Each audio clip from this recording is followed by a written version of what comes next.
What was like the turning point? When did you realize that like, yo, I could do this better? What, like make more money? Or just serve myself better. You know what I mean? Oh, like I could live life better. So the general manager at the time, his name, he was from Italy. I'm Italian. My family's Italian, so we got along very well. And he was much older than me, probably like 60, 70. So he was always like sort of like a grandfather figure, which was like the best thing, right? Because he was already successful. He moved to the United States, became friends with Herb Chambers. Herb Chambers reached out to him because Herb Chambers needed someone to manage his store. The general manager at the time had already had previous experience in Italy with a Ferrari dealership. Fuck yeah. So, he basically took the job on a favor, right? He was like, yeah, I'll help you out. I'll manage the store, etc. So that's how he got it. And then, him and I went back and forth for about 2 weeks. I told him my plan. I told him why I want to leave, what I'm going to do next.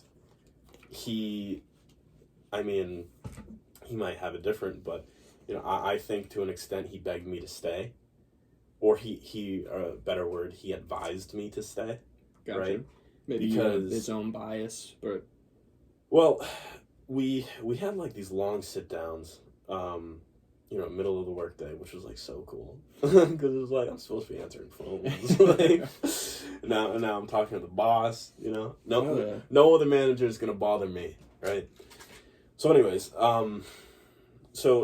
had gone back and forth. He had told me that, I don't believe you're ready to take on something like this on your own. I was 19 at the time when I left. Actually, no, I was 18.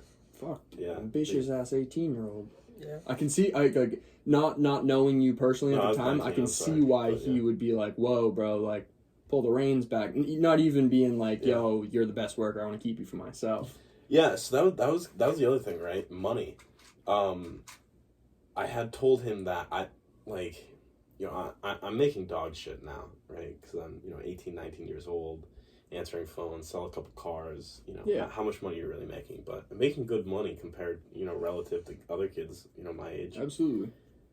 Plus they take care of me, etc.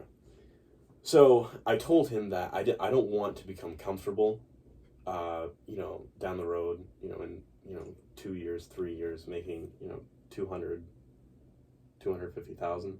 Right? I want more. Right? And he kind of responded in a way that was like, I appreciate the aspiration, right, and the determination, but again, being realistic, I don't think you have what it takes. So I was like, you know what? I appreciate the kind words. I appreciate you advising me.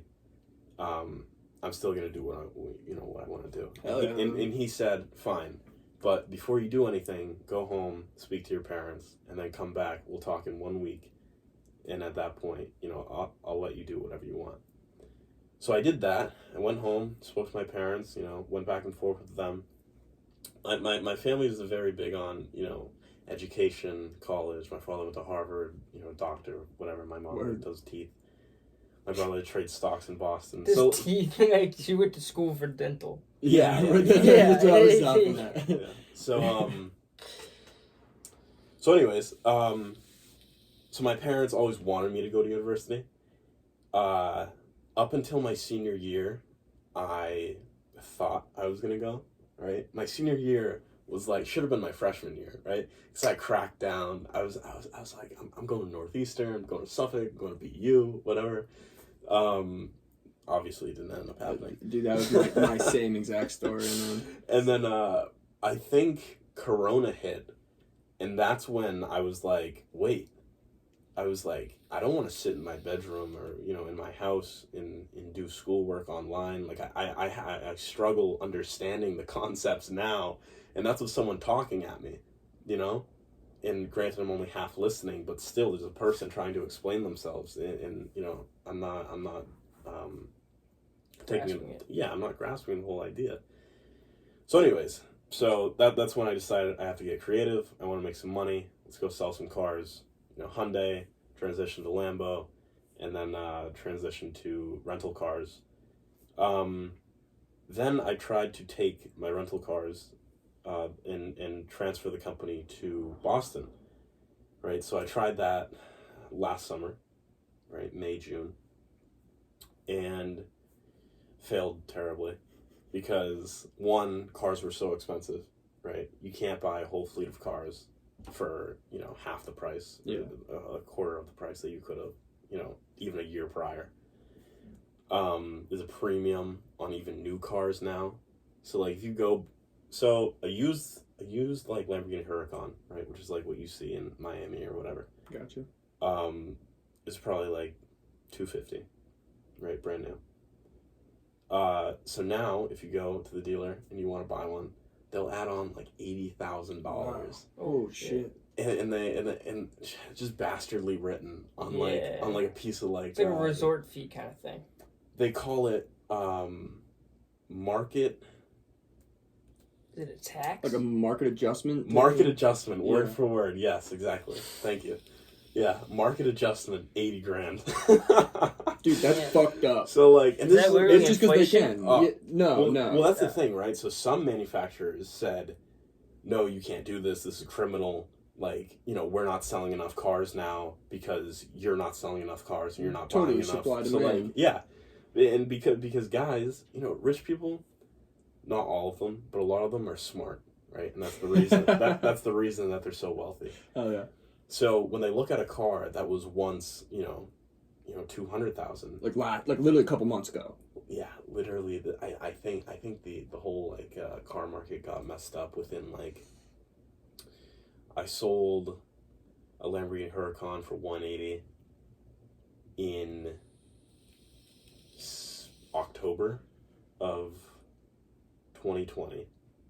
By, I want to say like January or February of 2021, it was just like that car is probably now like $260.